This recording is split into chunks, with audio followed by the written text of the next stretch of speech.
Louis Gisbert. As Lendas dos Judeus. Volume 1. Capítulo 3. 1. O nascimento de Caim. Houve 10 gerações desde Adão até Noé, para mostrar quão paciente é o Senhor, pois todas as gerações o provocaram a ira, até que ele trouxe o dilúvio sobre eles. Devido à impiedade deles, Deus alterou seu plano de chamar 1000 gerações à existência no período entre a criação do mundo e a revelação da lei no Monte Sinai, suprimindo para 974 gerações antes do dilúvio. A maldade entrou no mundo com o primeiro nascido de mulher, Caim, o filho mais velho de Adão. Quando Deus concedeu o paraíso ao primeiro par da humanidade, ele os advertiu especialmente contra o contato carnal entre eles. Mas após a queda de Eva, Satanás, sob a forma de uma serpente, se aproximou dela, e o fruto de sua união foi Caim, o ancestral de todas as gerações ímpias que foram rebeldes a Deus e se levantaram contra ele. A descendência de Caim de Satanás, que é o anjo Samael, foi revelada em sua aparência serafim. Em seu nascimento, a seguinte exclamação foi arrancada de Eva: consegui um homem por meio de um auxiliador do Senhor. Adão não estava na companhia de Eva durante o tempo de sua gravidez com Caim. Depois que ela sucumbiu uma segunda vez às tentações de Satanás e permitiu ser interrompida em sua penitência, ela deixou seu marido e viajou para o oeste, porque temia que sua presença continuasse a trazer miséria a ele. Adão permaneceu no oriente. Quando os dias de Eva para dar à luz foram cumpridos, e ela começou a sentir as dores do parto, ela orou a Deus por ajuda. Mas ele não ouviu suas súplicas. Quem levará a notícia ao meu senhor Adão? Ela se perguntou. Vós, luminárias no céu, eu vos suplico, conta isso ao meu mestre Adão quando retornardes ao oriente. Na mesma hora, Adão exclamou: o lamento de Eva chegou aos meus ouvidos. Talvez a serpente a tenha atacado novamente, e ele correu para sua esposa. Encontrando-a em grande dor, ele suplicou a Deus por ela, e 12 anjos apareceram, junto com 2 potências celestiais. Todos eles tomaram posição à sua direita e à sua esquerda, enquanto Miguel, também de pé ao seu lado direito, passou a mão sobre ela, de seu rosto até o peito, e disse a ela: sejas abençoada, Eva, por causa de Adão. Por causa de suas solicitações e orações, fui enviado para te conceder nossa assistência. Prepara-te para dar à luz a teu filho. Imediatamente, seu filho nasceu, uma figura radiante. Um pouco depois, o bebê ficou de pé, correu e voltou segurando em suas mãos o caule de palha, que deu à sua mãe. Por essa razão, ele foi chamado de Caim, a palavra hebraica para caule de palha. Agora, Adão levou Eva e um menino para sua casa no Oriente.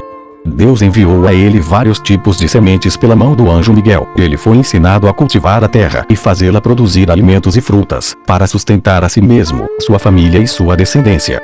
Depois de um tempo, Eva deu à luz seu segundo filho, a quem chamou de Abel, porque, disse ela, ele nasceu apenas para morrer. 2. O fratricídio.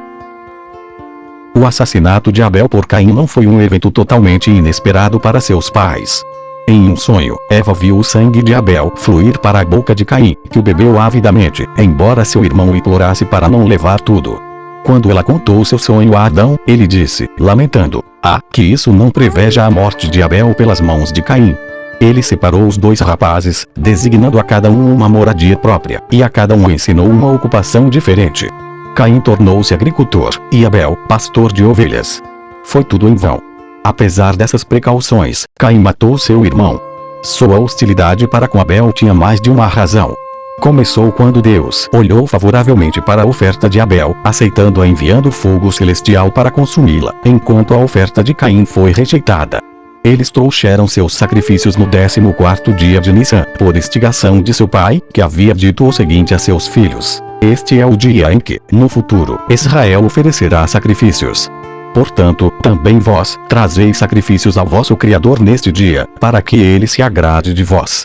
O local de oferta que escolheram foi onde mais tarde se ergueu o altar do templo em Jerusalém. Abel selecionou o melhor de seus rebanhos para o sacrifício, mas Caim comeu sua refeição primeiro e, depois de satisfazer seu apetite, ofereceu a Deus o que sobrou, alguns grãos de semente de linho. Como se sua ofensa não tivesse sido suficientemente grande ao oferecer a Deus frutas da terra amaldiçoada por Deus. Que maravilha que seu sacrifício não tenha sido recebido com favor. Além disso, um castigo foi infligido a ele. Seu rosto ficou negro como fumaça. No entanto, seu caráter não mudou, mesmo quando Deus lhe falou assim: se tu melhorares teus caminhos, teu pecado te será perdoado. Se não, serás entregue ao poder da má inclinação. Ela se agacha à porta do teu coração, ainda depende de ti seres seu mestre, ou ela será mestra sobre ti. Caim pensou que tinha sido injustiçado, e uma disputa se seguiu entre ele e Abel. Eu acreditava, disse ele, que o mundo foi criado através da bondade, mas vejo que as boas ações não dão frutos. Deus governa o mundo com poder arbitrário, do contrário, porque ele teve respeito pela tua oferta e não pela minha também. Abel o opôs. Ele sustentou que Deus recompensa boas ações, sem acepção de pessoas. Se seu sacrifício foi aceito graciosamente por Deus e o de Caim não, foi porque suas ações eram boas e as de seu irmão, Mas essa não foi a única causa do ódio de Caim por Abel. Em parte, o amor por uma mulher causou o crime. Para garantir a propagação da raça humana, uma menina destinada a ser sua esposa nasceu junto com cada um dos filhos de Adão. A irmã gêmea de Abel era de beleza requintada, e Caim a desejou. Portanto, ele estava constantemente meditando sobre maneiras e meios de se livrar de seu irmão. A oportunidade se apresentou logo. Um dia, uma ovelha pertencente a Abel pisou em um campo plantado por Caim. Em um acesso de raiva, este exclamou: com que direito vives em minha terra e deixas tuas ovelhas pastarem lá? Abel retrucou: com que direito usas os produtos de minhas ovelhas para fazer vestimentas para ti mesmo com a lã delas? Se tirares a lã de minhas ovelhas com que estás vestido e me pagares pela carne dos rebanhos que comeste, então eu deixarei tua terra como desejas, e voarei pelo ar, se eu puder. Caim então disse: e se eu te matasse, quem iria exigir teu sangue de mim? Abel respondeu: Deus, que nos trouxe ao mundo, me vingará. Ele exigirá meu sangue de tua mão, se me matares. Deus é o juiz, que visitará as ações más sobre os maus e as más ações sobre os maus. Se me matares, Deus conhecerá teu segredo, e ele te punirá. Essas palavras apenas aumentaram a raiva de Caim, e ele se lançou sobre seu irmão. Abel era mais forte do que ele, e ele teria se saído pior, mas no último momento ele pediu misericórdia, e o gentil Abel o soltou. Mal se sentiu livre, virou-se novamente contra Abel e o matou. Tão verdadeira é a frase: não faça o bem ao mal, para que o mal não caia sobre ti. 3. O castigo de Caim.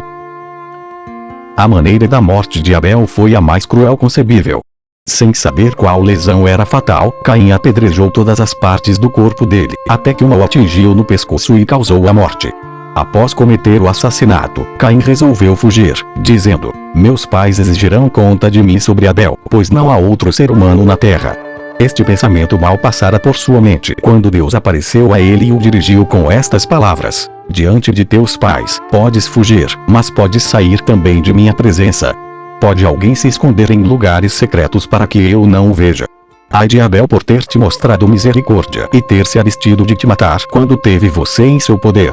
Ai dele por ter te dado a oportunidade de matá-lo. Questionado por Deus: onde está Abel, teu irmão? Caim respondeu: sou eu o guarda de meu irmão. Tu és aquele que vigia todas as criaturas, e ainda assim exiges conta de mim. É verdade, eu o matei, mas tu criaste a inclinação maligna em mim. Tu guardas todas as coisas. Por que, então, permitiste que eu o matasse?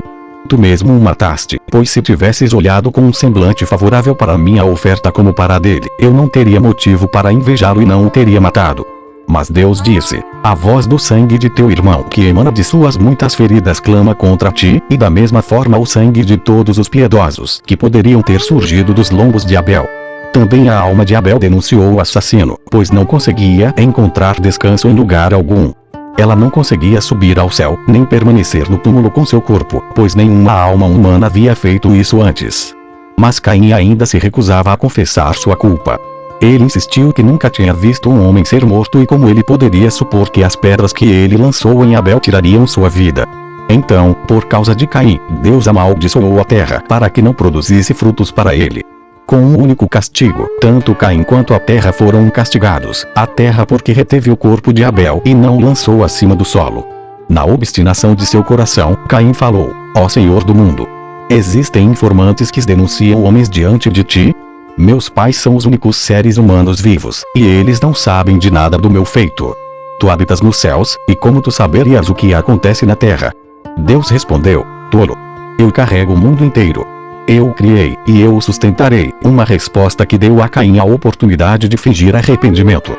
Tu carregas o mundo inteiro, disse ele, e não podes carregar meu pecado. Verdadeiramente, minha iniquidade é grande demais para ser suportada. No entanto, ontem tu exilaste meu pai de tua presença, hoje tu me exilas. Na verdade, dirão, é teu costume exilar.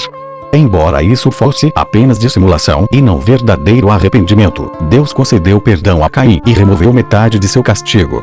Originalmente, o decreto o condenara a ser um fugitivo e um errante na terra. Agora ele não mais deveria vagar para sempre, mas um fugitivo ele deveria permanecer. E isso já era difícil o suficiente para ter que sofrer, pois a terra tremia sob Caim, e todos os animais, selvagens e domésticos, entre eles a serpente amaldiçoada, se reuniram e tentaram devorá-lo para vingar o sangue inocente de Abel. Finalmente, Caim não suportou mais, e, rompendo em lágrimas, ele clamou: para onde fugirei do teu espírito? Ou para onde fugirei da tua presença? Para protegê-lo do ataque das feras, Deus inscreveu uma letra de seu santo nome em sua testa, e além disso ele dirigiu-se aos animais. O castigo de Caim não será como o castigo dos futuros assassinos. Ele derramou sangue, mas não houve quem lhe desse instrução. Daqui em diante, porém, aquele que matar outro será ele mesmo morto. Então Deus deu-lhe o cão como proteção contra as feras selvagens e, para marcá-lo como pecador, afligiu-o com lepra. O arrependimento de Caim, embora insincero, teve um bom resultado. Quando Adão o encontrou e perguntou qual era o destino que fora decretado contra ele, Caim contou como seu arrependimento tinha propiciado a Deus, e Adão exclamou: tão potente é o arrependimento, e eu não sabia disso. Então ele compôs o hino de louvor a Deus, começando com as palavras: é coisa boa confessar teus pecados ao Senhor. O crime cometido por Caim teve consequências nefastas, não apenas para ele, mas para toda a natureza também. Antes, os frutos que a terra dava quando ele a cultivava tinham o sabor dos frutos do paraíso. Agora, seu trabalho produzia apenas espinhos e cardos. A terra mudou e deteriorou-se no exato momento do fim violento de Abel. As árvores e as plantas na parte da terra onde a vítima vivia recusaram-se a dar seus frutos, por causa de seu luto por ele, e somente no nascimento de Sete, aqueles que cresciam na porção pertencente a Abel começaram a florescer e dar frutos novamente. Mas nunca retomaram seus poderes anteriores. Enquanto antes, a videira havia produzido 926 variedades diferentes de frutas, agora só trazia uma espécie. E assim era com todas as outras espécies. Eles recuperarão seus poderes originais apenas no mundo vindouro. A natureza também foi modificada pelo enterro do cadáver de Abel. Por muito tempo, ele jazia ali exposto, acima do solo, porque Adão e Eva não sabiam o que fazer com ele. Eles sentaram ao lado e choraram, enquanto o fiel cão de Abel guardava para que aves e animais não o prejudicassem. De repente, os pais enlutados observaram como um corvo arranhava a terra em um ponto e, em seguida, enterrava um pássaro morto de sua própria espécie no chão. Adão, seguindo o exemplo do corvo, enterrou o corpo de Abel, e o corvo foi recompensado por Deus. Seus filhotes nascem com penas brancas, razão pela qual os pássaros velhos os abandonam, não os reconhecendo como sua prole.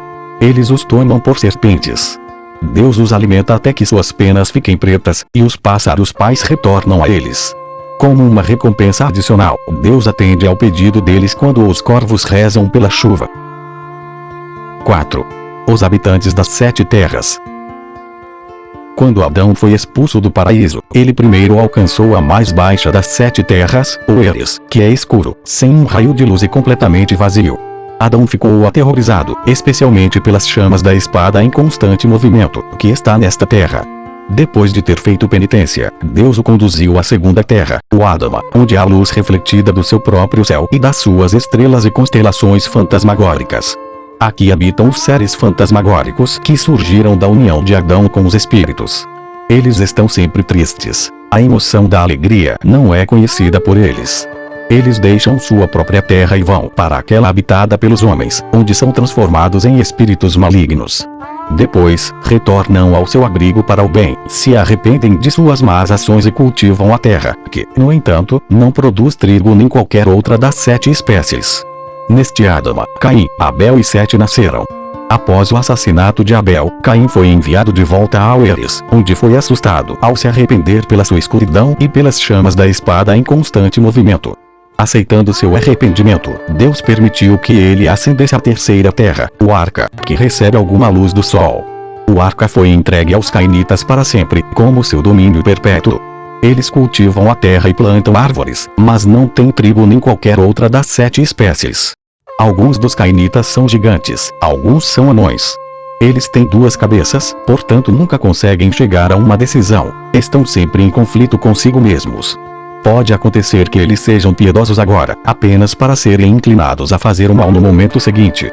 Na G, a 4ª terra, vivem a geração da Torre de Babel e seus descendentes. Deus os banirá para lá porque a 4ª terra não está longe do Geena e portanto próxima ao fogo flamejante. Os habitantes da G são habilidosos em todas as artes e conhecedores em todos os departamentos da ciência e do conhecimento, e seu lar transborda de riqueza. Quando um habitante de nossa terra os visita, eles lhe dão a coisa mais preciosa que possuem, mas então o levam para Nesha, a 5ª terra, onde ele se torna alheio à sua origem e seu lar. A Nesha é habitada por anões sem nariz. Eles respiram através de 2 buracos. Eles não têm memória. Uma vez que algo aconteceu, eles o esquecem completamente, de onde sua terra é chamada Nesha, esquecimento. As 4ª e 5ª terras são como o arca. Elas têm árvores, mas nem trigo nem qualquer outra das 7 espécies. A 6ª terra, Uzia, é habitada por homens bonitos, que são os donos de riquezas abundantes e vivem em residências palacianas, mas lhes falta água, como indica o nome de seu território, Zia, seca.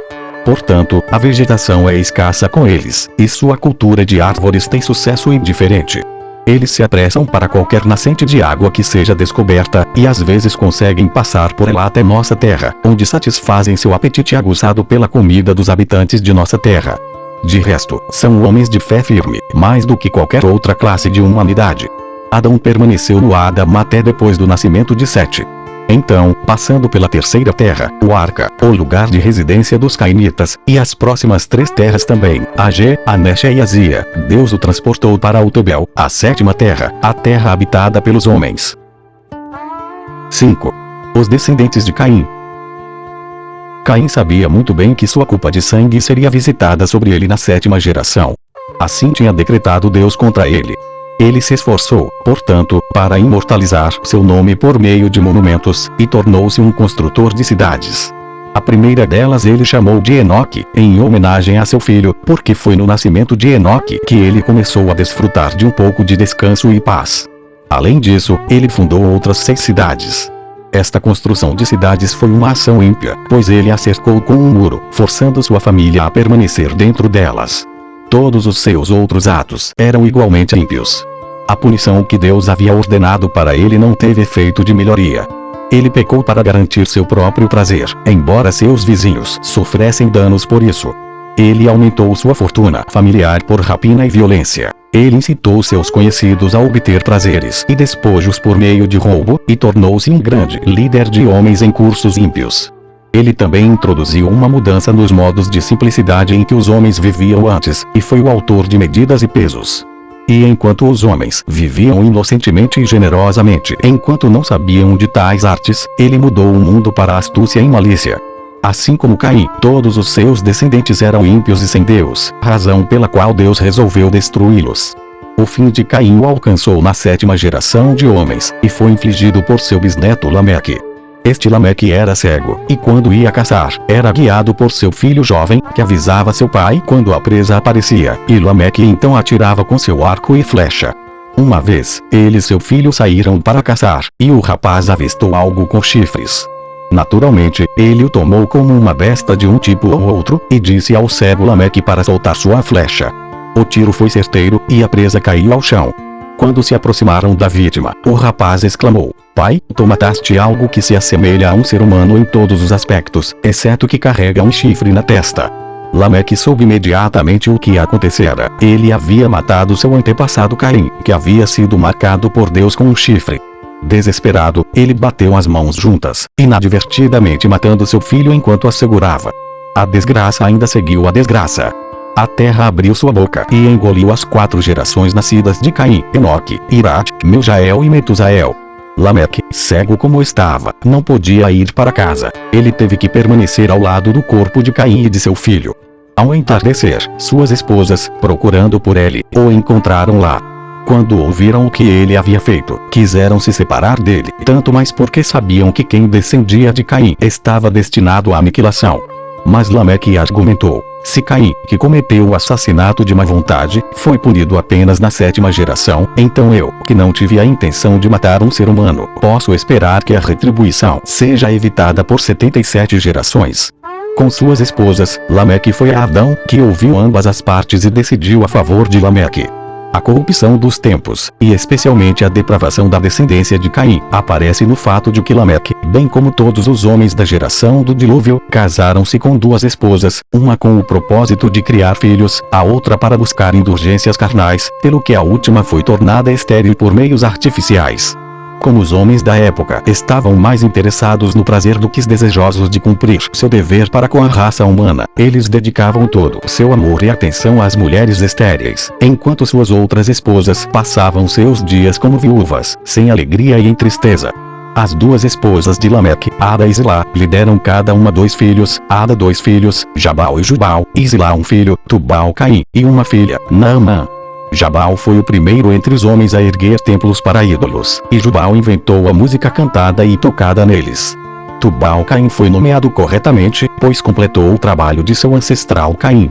Caim cometeu assassinato, e Tubal-Caim, o primeiro que soube como afiar ferro e cobre, forneceu os instrumentos usados em guerras e combates. Naamã, a encantadora, ganhou seu nome pelos sons doces que ela tirava de seus pratos, quando chamava os adoradores para prestar homenagem aos ídolos. 6. Os descendentes de Adão e Lilith. Quando as esposas de Lameque ouviram a decisão de Adão de que deveriam continuar a viver com seus maridos, voltaram-se contra ele, dizendo: o médico, cure a sua própria doença. Eles estavam aludindo ao fato de que ele próprio havia vivido separado de sua esposa desde a morte de Abel, pois ele havia dito: porque devo gerar filhos, apenas para expô-los à morte. Embora ele evitasse o contato com Eva, ele era visitado em seu sono por espíritos femininos, e de sua união com ele surgiram sombras e demônios de vários tipos, e eles foram dotados de dons peculiares. Era uma vez na Palestina um homem muito rico e piedoso, que tinha um filho chamado Rabino Hanina. Ele conhecia toda a Torá de cor. Quando estava prestes a morrer, ele mandou chamar seu filho, Rabino Hanina, e lhe pediu, como o último desejo, que estudasse a Torá dia e noite, cumprisse os mandamentos da lei e fosse um amigo fiel dos pobres. Ele também disse a ele que ele e sua esposa, a mãe de Rabino Hanina, morreriam no mesmo dia, e os 7 dias de luto pelos 2 terminariam na véspera da Páscoa. Ele recomendou que ele não se entristecesse excessivamente, mas que fosse ao mercado naquele dia e comprasse o primeiro artigo oferecido a ele, não importando o quão caro pudesse ser. Se fosse algo comestível, ele deveria prepará-lo e servir com muita cerimônia. Seu gasto e trabalho seriam recompensados. Tudo aconteceu como previsto. O homem e sua esposa morreram no mesmo dia, e o fim da semana de luto coincidiu com a véspera da Páscoa. O filho, por sua vez, cumpriu o desejo de seu pai. Ele foi ao mercado e lá encontrou um velho que estava vendendo um prato de prata. Embora o preço pedido fosse exorbitante, ele o comprou, como seu pai havia ordenado. O prato foi colocado na mesa do ceder, e quando o Rabino Hanina o abriu, encontrou outro prato dentro, e dentro deste havia um sapo vivo, pulando e saltitando alegremente. Ele deu comida e bebida ao sapo, e até o final da festa, ele havia crescido tanto que Rabino Hanina fez o gabinete para ele, onde ele comia e vivia. Com o tempo, o gabinete ficou pequeno demais, e o rabino construiu um quarto, colocou o sapo dentro e lhe deu comida e bebida abundantes. Tudo isso ele fez para não violar o último desejo de seu pai. Mas o sapo cresceu e aumentou. Ele consumiu tudo que seu anfitrião possuía, até que, finalmente, Rabino Hanina ficou despojado de todas as suas posses. Então o sapo abriu a boca e começou a falar. Meu querido Rabino Hanina, ele disse, não se preocupe. Vendo que você me criou e cuidou de mim, você pode me pedir o que seu coração desejar, e isso lhe será concedido. Rabino Hanina respondeu, eu não desejo nada além de que você me ensine toda a Torá. O sapo concordou, e ele, de fato, ensinou a ele toda a Torá e as 70 línguas dos homens além disso. Seu método era escrever algumas palavras em um pedaço de papel, que ele fazia seu aluno engolir. Assim, ele adquiriu não apenas a Torá e as 70 línguas, mas também a linguagem dos animais e das aves. Em seguida, o sapo falou com a esposa de Rabino Hanina, você me cuidou bem, e eu não lhe dei recompensa. Mas sua recompensa será dada antes de eu partir de você, apenas vocês dois devem me acompanhar até a floresta. Lá você verá o que farei por vocês. De acordo, eles foram para a floresta com ele. Chegando lá, o sapo começou a gritar alto, e ao som todas as espécies de animais e aves se reuniram. Ele comandou que produzissem pedras preciosas, quantas pudessem carregar. Além disso, eles deveriam trazer ervas e raízes para a esposa de Rabino Hanina, e ele a ensinou a usá-las como remédios para todas as variedades de doenças. Tudo isso eles foram orientados a levar para casa com eles. Quando estavam prestes a voltar, o sapo os dirigiu da seguinte forma: que o santo, bendito seja ele, tenha misericórdia de vocês e os recompense por todo o trabalho que tomaram por minha causa, sem sequer perguntar quem sou eu. Agora vou revelar minha origem para vocês. Eu sou filho de Adão, um filho que ele gerou durante os 130 anos de sua separação de Eva. Deus me dotou do poder de assumir qualquer forma ou aparência que eu deseje. Rabino Hanina e sua esposa voltaram para casa e ficaram muito ricos, desfrutando do respeito e confiança do rei. 7. Seus descendentes. As exortações das esposas de Lameque surtiram efeito sobre Adão. Após uma separação de 130 anos, ele voltou para Eva, e o amor que ele sentia por ela naquele momento era muito mais forte do que antes. Ela estava em seus pensamentos, mesmo quando não estava presente fisicamente. O fruto de sua união foi Sete, que estava destinado a ser o ancestral do Messias. Sete foi formado de tal maneira desde o nascimento que o rito da circuncisão poderia ser dispensado. Ele foi, assim, um dos 13 homens nascidos perfeitos de certa forma. Adão gerou a sua imagem e semelhança, diferente de Caim, que não estava em sua imagem e semelhança.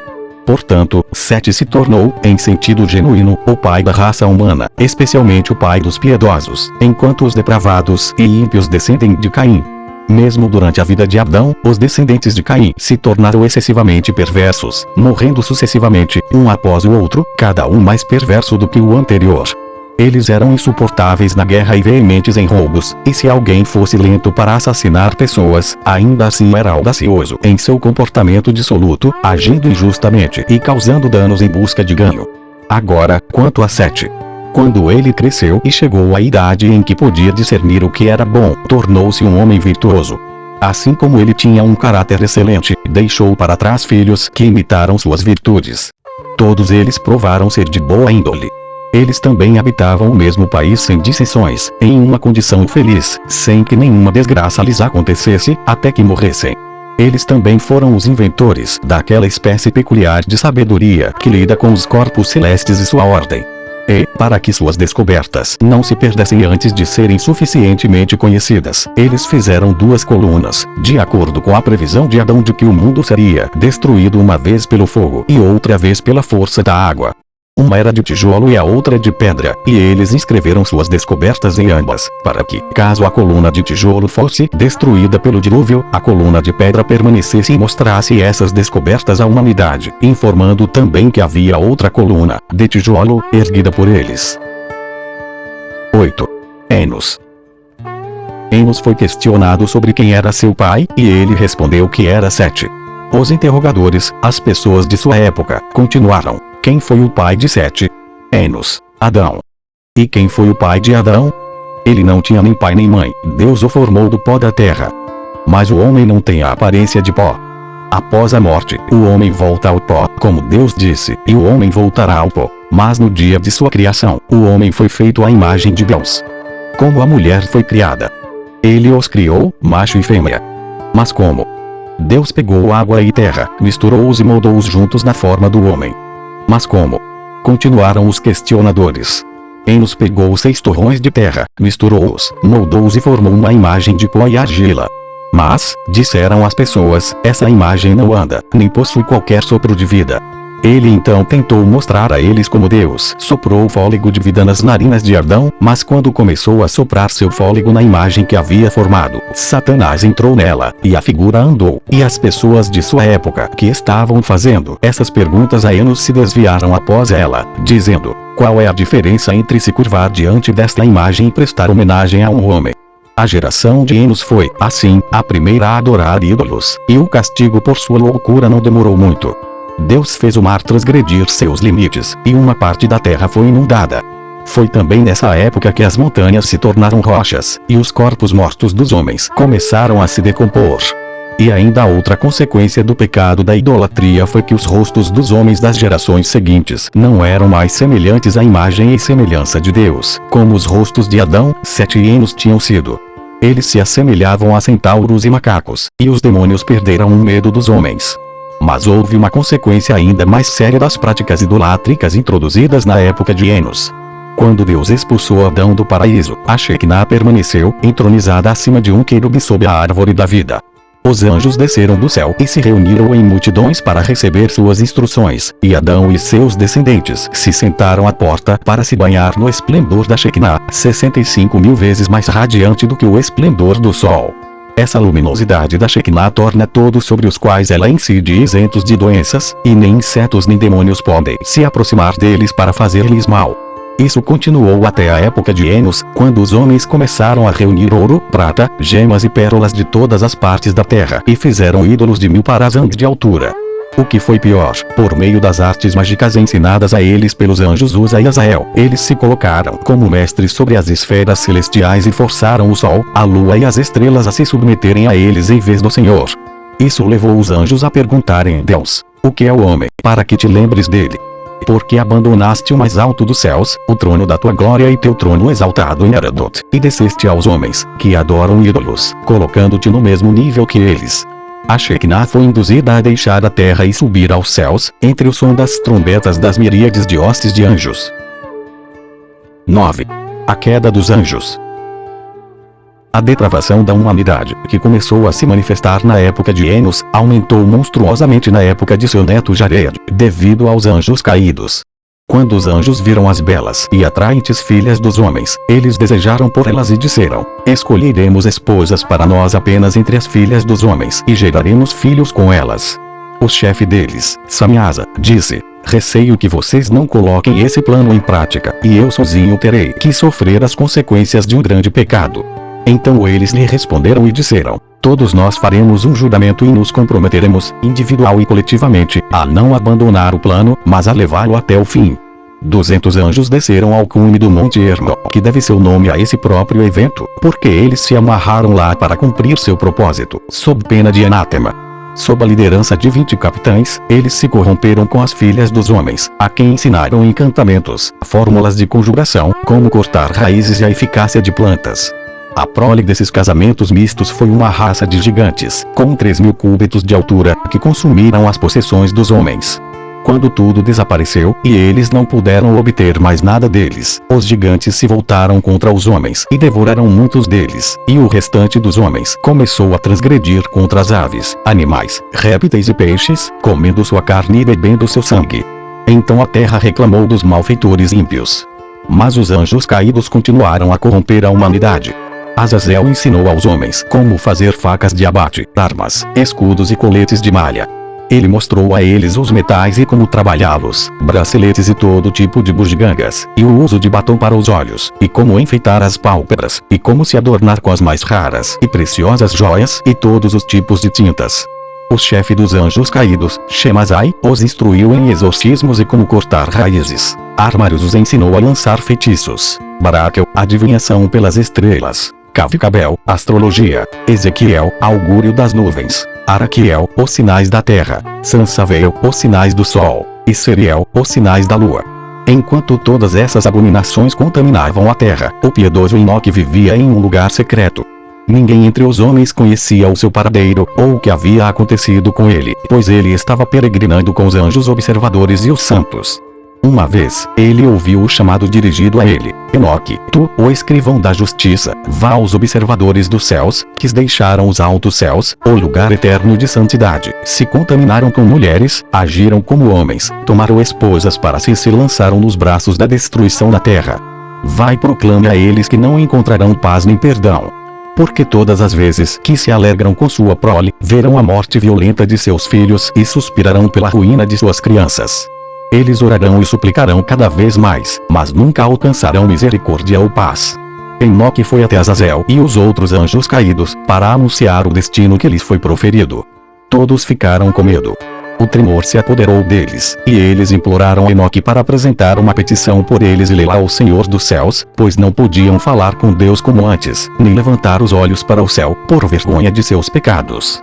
Enoque atendeu ao pedido deles, e em uma visão ele recebeu a resposta que deveria levar aos anjos. Pareceu a Enoque que ele era levado aos céus nas nuvens e foi colocado diante do trono de Deus.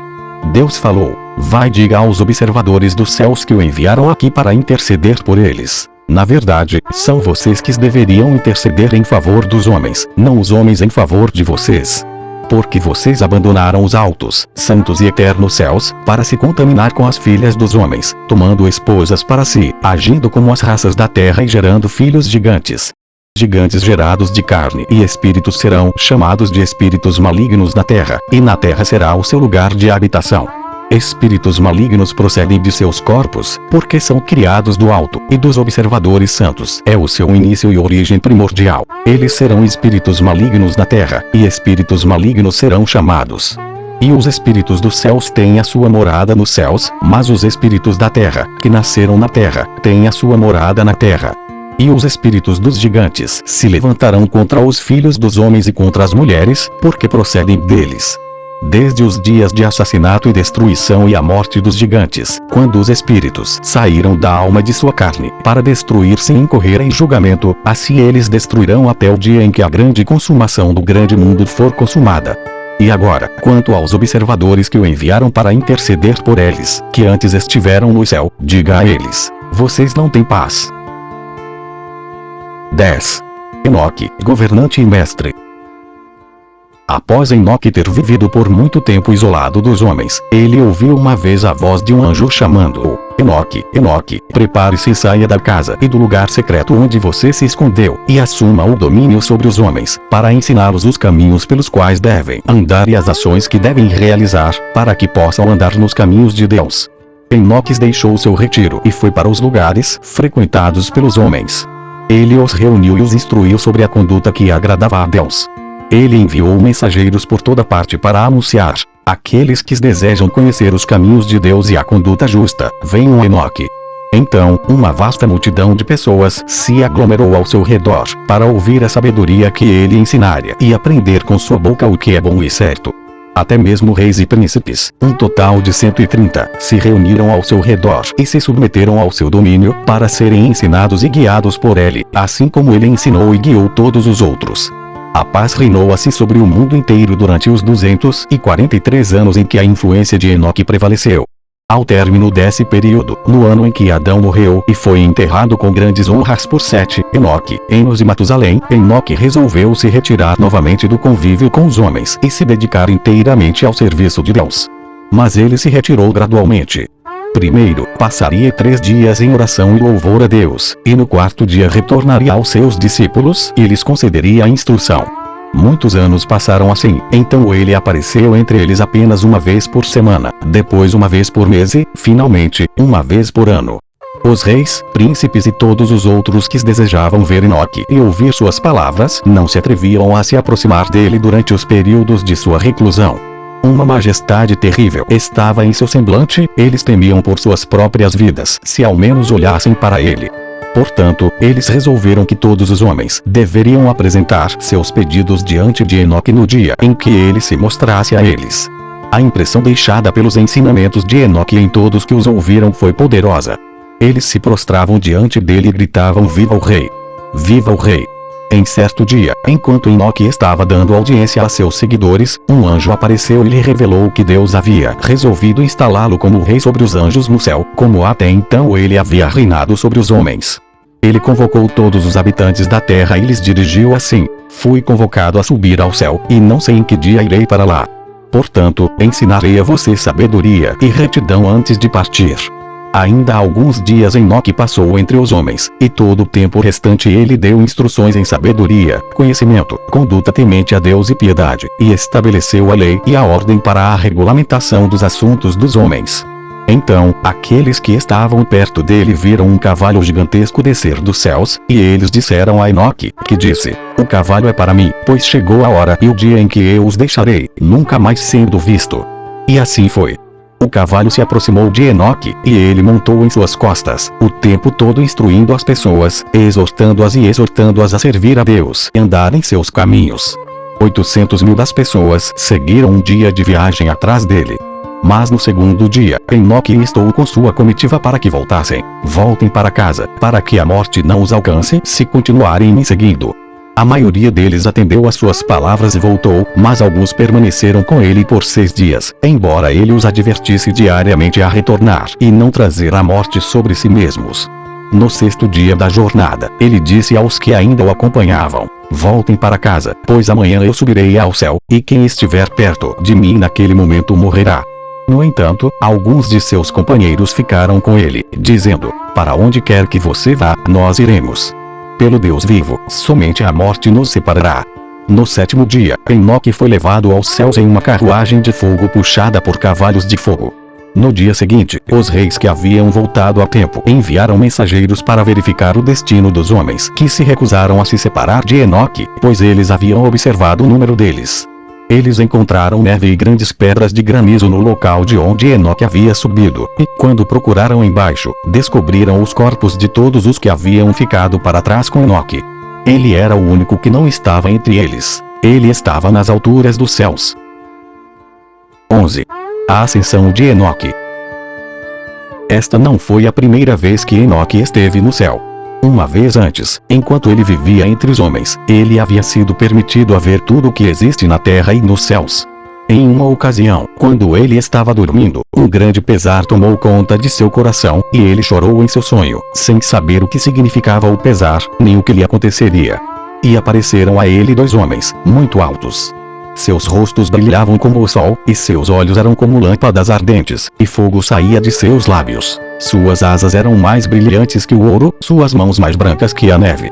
Eles ficaram no pé da cama de Enoque e o chamaram pelo nome. Ele acordou do sono, apressou-se e se prostrou diante deles, e ficou aterrorizado.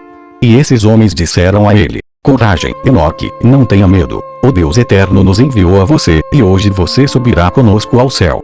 E diga a seus filhos e a seus servos, e que ninguém o procure, até que o Senhor o traga de volta a eles. Enoque fez como foi ordenado, e depois de ter falado com seus filhos e instruídos a não se desviarem de Deus e a manterem o seu julgamento, esses 2 homens o convocaram e o levaram em suas asas, e o colocaram nas nuvens, que subiam cada vez mais alto, até que o colocaram no primeiro céu. Aqui eles lhe mostrarão os 200 anjos que governam as estrelas e seu serviço celestial. Aqui ele viu também os tesouros da neve e do gelo, das nuvens e do orvalho. De lá, eles o levaram ao 2º céu, onde ele viu os anjos caídos presos, aqueles que não obedeceram aos mandamentos de Deus e seguiram o conselho de sua própria vontade. Os anjos caídos disseram a Enoque: ó homem de Deus, ore por nós ao Senhor. E ele respondeu: quem sou eu, um homem mortal, para orar pelos anjos? Quem sabe para onde vou, ou o que me espera? Eles o levaram dali para o 3º céu, onde ele viu o paraíso, com todas as árvores de cores belas e seus frutos, maduros e saborosos, e todos os tipos de alimentos que eles produziam, surgindo com um aroma encantador. No meio do paraíso, ele viu a árvore da vida, naquele lugar em que Deus repousa quando entra no paraíso. Esta árvore não pode ser descrita por sua excelência e doçura, e é mais bela do que qualquer coisa criada, e de todos os lados é como ouro e carmesim na aparência, e transparente como fogo, e cobre tudo. De sua raiz no jardim saem 4 correntes, que derramam mel, leite, óleo e vinho, e elas descem para o paraíso de Éden, que fica nos confins entre a região terrestre da corrupção e a região celestial da incorrupção, e dali elas seguem pela terra. Ele também viu os 300 anjos que guardam o jardim, e com vozes e cânticos abençoados que nunca cessam, eles servem ao Senhor todos os dias. Os anjos que lideravam Enoque explicaram a ele que este lugar estava preparado para os justos, enquanto o lugar terrível preparado para os pecadores estava nas regiões do norte do 3º céu. Ele viu lá todo tipo de tortura e uma escuridão impenetrável, e não há luz lá, mas um fogo sombrio que está sempre queimando. E todo esse lugar tem fogo por todos os lados, e por todos os lados frio e gelo, assim ele queima e congela. E os anjos, terríveis e sem piedade, carregam armas selvagens, e sua tortura é implacável. Os anjos então o levaram ao 4º céu e lhe mostraram todas as entradas e saídas, e todos os raios da luz do sol e da lua. Ele viu as 15 miríades de anjos que saem com o sol e o acompanham durante o dia, e os 1000 anjos que o acompanham à noite. Cada anjo tem 6 asas, e eles vão diante do carro do sol, enquanto 100 anjos mantêm o sol quente e o iluminam.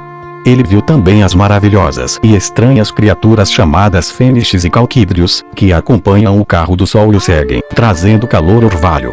Eles também mostrarão a ele as 6 portas no leste do quarto céu, pelas quais o sol sai, e as 6 portas no oeste onde ele se põe, e também as portas pelas quais a lua sai e pelas quais ela entra. No meio do quarto céu, ele viu uma hoste armada, servindo ao Senhor com símbolos, órgãos e vozes incessantes. No quinto céu, ele viu muitas hostes de anjos chamados Grigori. Sua aparência era como a dos homens, e seu tamanho era maior do que o tamanho dos gigantes. Seus semblantes estavam enrugados, e seus lábios silenciosos.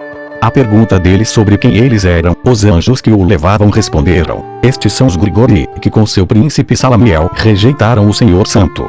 Enoque então disse aos Grigori: por que vocês esperam, irmãos, e não servem diante do Senhor, e por que não realizam suas tarefas diante do Senhor e o irritam até o fim? Os Grigori ouviram a repreensão, e quando as trombetas ressoaram juntamente com um chamado alto, eles também começaram a cantar como uma única voz, e suas vozes foram diante do Senhor com tristeza e ternura. No sétimo céu, ele viu as 7 bandas de arcanjos que organizam e estudam as revoluções das estrelas e as mudanças da lua e a revolução do sol, e supervisionam as condições boas ou más do mundo. Eles organizam ensinamentos e instruções, palavras doces e canto, e todos os tipos de louvores gloriosos. Eles mantêm subjugadas todas as criaturas vivas, tanto no céu quanto na terra.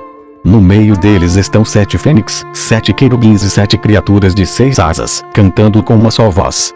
Quando Enoque alcançou o sétimo céu e viu todas as hostes ardentes de grandes arcanjos e poderes incorpóreos, principados e potestades e poderes, ele ficou com medo e tremor, com um grande terror. Aqueles que o guiavam o seguraram e o levaram para o meio deles, e disseram a ele: coragem, Enoque, não tenha medo. E eles mostrarão a ele o Senhor de longe, sentado em seu trono elevado, enquanto todas as hostes celestiais, divididas em 10 classes, se aproximaram, ficaram em 10 degraus de acordo com sua hierarquia e prestaram homenagem ao Senhor.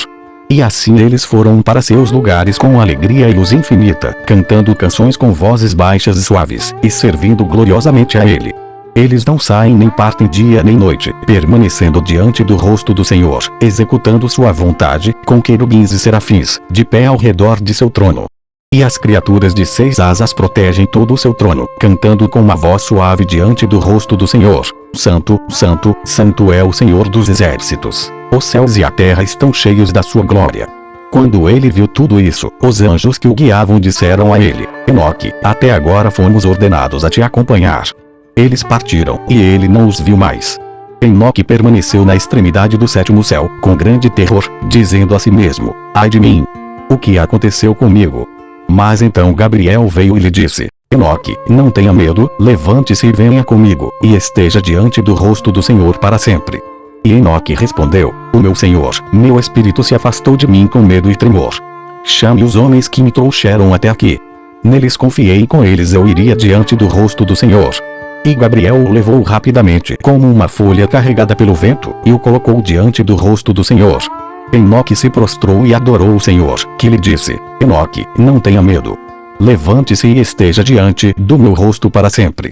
E Miguel o levantou, e por ordem do Senhor, tirou dele sua vestimenta terrena, ungiu com óleo sagrado, e o vestiu, e quando ele se olhou, parecia um dos gloriosos de Deus, e o medo e o tremor se afastaram dele. Deus chamou então um de seus arcanjos que era mais sábio que todos os outros, e escreveu todos os feitos do Senhor, e disse a ele: traga os livros do meu depósito, e dê um junco a Enoque, e interprete os livros para ele. O anjo fez como foi ordenado, e instruiu Enoque por 30 dias e 30 noites, e seus lábios nunca pararam de falar, enquanto Enoque escrevia todas as coisas sobre o céu e a terra, anjos e homens, e tudo o que é adequado para ser instruído. Ele também escreveu sobre as almas dos homens, aquelas que ainda não nasceram, e os lugares preparados para elas para sempre. Ele copiou tudo com precisão e escreveu 366 livros. Depois de receber todas as instruções do arcanjo, Deus revelou a ele grandes segredos, que nem mesmo os anjos conhecem. Ele lhe contou como, a partir das trevas mais profundas, o visível e o invisível, como foram criados, como ele formou o céu, a luz, a água e a terra, e também a queda de Satanás, e a criação e o pecado de Adão, ele narrou a ele, e também revelou a ele que a duração do mundo será de 7.000 anos, e o 8º milênio será um tempo sem cálculos, sem fim, nem anos, nem meses, nem semanas, nem dias, nem horas. O Senhor concluiu esta revelação a Enoque com as palavras: "E agora eu te dou Samuel e Raguel, que te trouxeram até mim. Vai com eles à terra e conta a teus filhos as coisas que eu disse a ti e o que tu viste desde o céu mais baixo até meu trono. Dá-lhes as obras escritas por ti, e eles as lerão e distribuirão os livros aos filhos de seus filhos e de geração em geração e de nação em nação. E eu te darei meu mensageiro Miguel para os teus escritos e para os escritos de teus pais, Adão, Sete, Enos, Cainã, Malaleel e Jared, teu pai. E eu não os requerirei até a última era, pois instruí meus 2 anjos, Ariuque e Mariuque, que coloquei na terra como seus guardiães, e ordenei que, no tempo certo, eles os guardem, para que o relato do que farei em tua família não se perca no dilúvio que virá. Por causa da maldade e iniquidade dos homens, trarei um dilúvio sobre a terra e destruirei tudo, mas deixarei um homem justo de tua raça com toda a sua casa, que agirá de acordo com a minha vontade.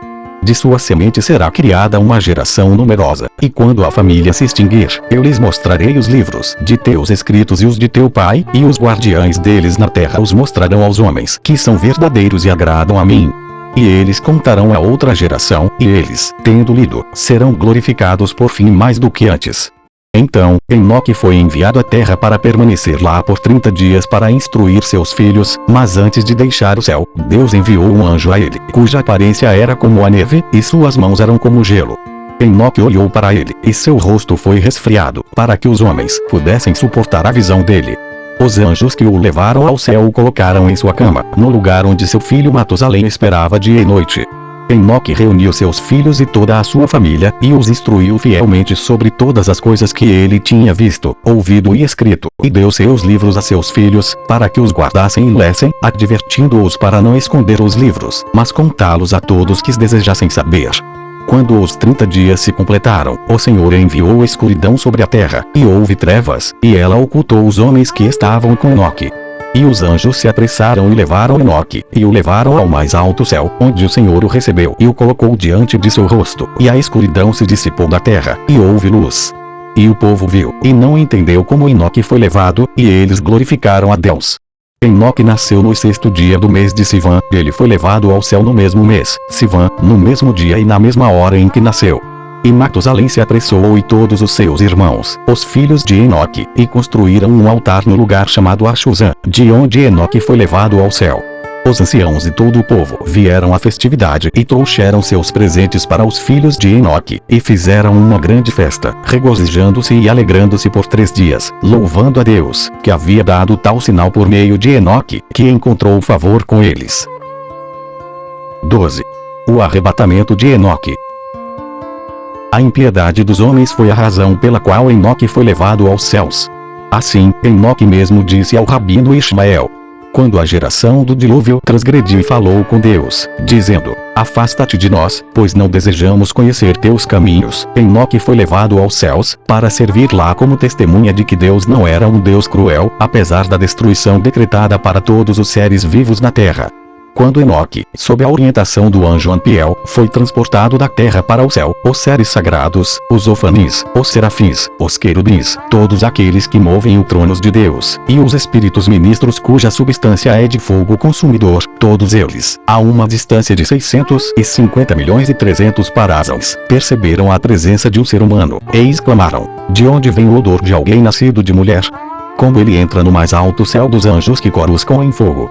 Mas Deus respondeu: "Os meus servos e anfitriões, vós, meus querubins, ofanis e serafins, que isso não seja uma ofensa para vós, pois todos os filhos dos homens me negaram em minha poderosa soberania, e prestaram homenagem aos ídolos, de modo que eu transferi a Shekinah da terra para o céu. Mas este homem Enoque é o escolhido dos homens. Ele tem mais fé, justiça e retidão do que todos os outros, e ele é a única recompensa que eu tirei do mundo terrestre." Antes que Enoque pudesse ser admitido ao serviço junto ao trono divino, as portas da sabedoria foram abertas para ele, e as portas da compreensão, do discernimento, da vida, da paz e da Shekinah, da força e do poder, da grandeza, da beleza e da graça, da humildade e do temor do pecado. equipado por Deus com sabedoria extraordinária, sagacidade, julgamento, conhecimento, aprendizado, compaixão, amor, bondade, graça, humildade, força, poder, grandeza, beleza, formosura e todas as outras qualidades excelentes, além do dote de qualquer dos seres celestiais. Enoque recebeu, além disso, muitas milhares de bênçãos de Deus, e sua altura e largura tornaram-se iguais à altura e à largura do mundo, e 36 asas foram unidas ao seu corpo, à direita e à esquerda, cada uma do tamanho do mundo, e 365.000 olhos foram concedidos a ele, cada um brilhante como o sol. Um magnífico trono foi erigido para ele ao lado das portas do 7º palácio celestial, e um arauto proclamou pelo céu sobre ele, que daquele momento em diante seria chamado Metatron nas regiões celestiais. Eu nomeei meu servo Metatron como príncipe e chefe sobre todos os príncipes em meu reino, com exceção apenas dos 8 augustos e exaltados príncipes que levam o meu nome. Qualquer anjo que tenha um pedido para me fazer, deve aparecer diante de Metatron, e o que ele ordenar por minha ordem, deves observar e fazer, pois o príncipe da sabedoria e o príncipe da compreensão estão a seu serviço, e eles lhe revelarão as ciências dos celestiais e dos terrestres, o conhecimento da ordem presente do mundo e o conhecimento da ordem futura do mundo. Além disso, eu fiz o guardião dos tesouros dos palácios no céu Arabot, e dos tesouros da vida que estão no mais alto céu. Por amor que Deus tinha por Enoque, ele o vestiu com um magnífico traje, ao qual todo tipo de luminária existente estava ligado, e uma coroa que brilhava com 49 joias, cujo esplendor atingia todas as partes dos 7 céus e os 4 cantos da terra. Na presença da família celestial, ele colocou esta coroa na cabeça de Enoque e o chamou de o Pequeno Senhor.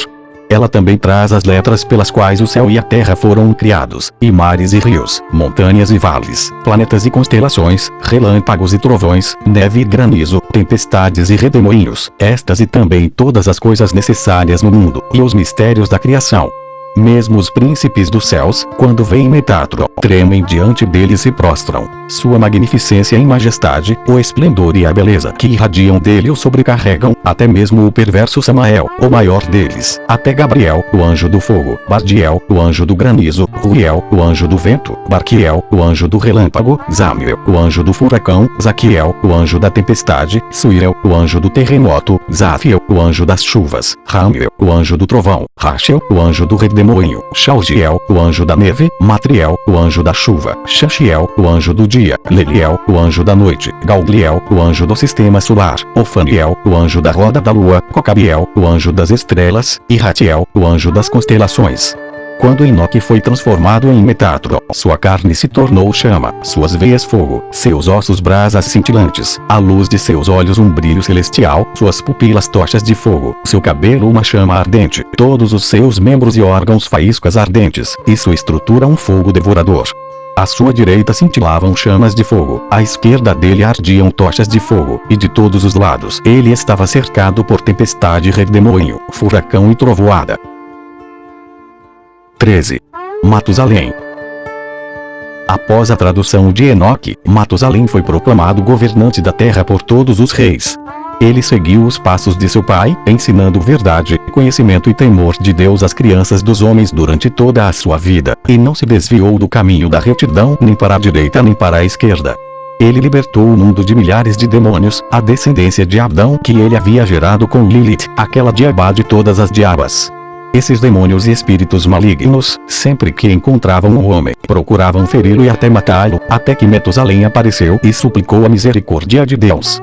Ele passou 3 dias em jejum, e então Deus lhe deu permissão para escrever o nome inefável em sua espada, com a qual ele matou 94 miríades de demônios em 1 minuto, até que Agrimos, o primogênito deles, veio até ele e o suplicou para cessar, ao mesmo tempo entregando-lhe os nomes dos demônios imps. E assim Matusalém colocou seus reis em grilhões de ferro, enquanto os restantes fugiram e se esconderam nos recantos mais íntimos e recessos do oceano. E é por causa da espada maravilhosa com a qual os demônios foram mortos que ele foi chamado de Matusalém. Ele era um homem tão piedoso que compôs 230 parábolas em louvor a Deus para cada palavra que proferiu. Quando ele morreu, as pessoas ouviram uma grande comoção nos céus, e viram 900 fileiras de enlutados correspondendo às 900 ordens da Mishnah que ele havia estudado, e lágrimas escorreram dos olhos dos seres sagrados sobre o local onde ele morreu. Vendo o pesar dos celestiais, as pessoas na terra também lamentaram a morte de Matusalém, e Deus os recompensou por isso. Ele acrescentou 7 dias ao tempo de graça que havia ordenado antes de trazer destruição sobre a terra por um dilúvio de águas.